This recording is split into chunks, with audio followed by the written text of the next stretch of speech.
এখনো আনুষ্ঠানিকভাবে এই তথ্যটি জানাননি যে শেষ পর্যন্ত ওখানে আর কেউ আটকে পড়ে আছেন কিনা। আর যেহেতু উদ্ধার কার্যক্রম নির্বিঘ্ন করার জন্য আমরাও একদম খুব কাছে যাচ্ছি না, সেই ক্ষেত্রে আমরা আসলে সেটি এখন পর্যন্ত আর এই গত 2 ঘন্টায় আমরা দেখতে পাইনি যে ওখানে আর কেউ আটকে পড়ে আছে কিনা।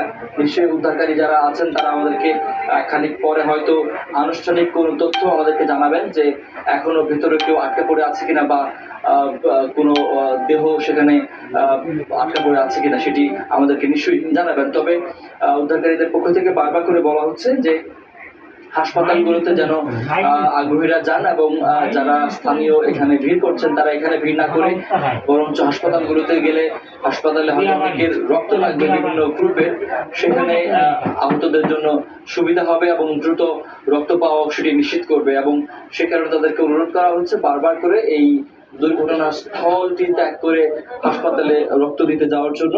এবং যারা এখনো পর্যন্ত যাদের সন্তানরা এই স্কুল কলেজটিতে পড়তেন, যাদের এখন পর্যন্ত যাদের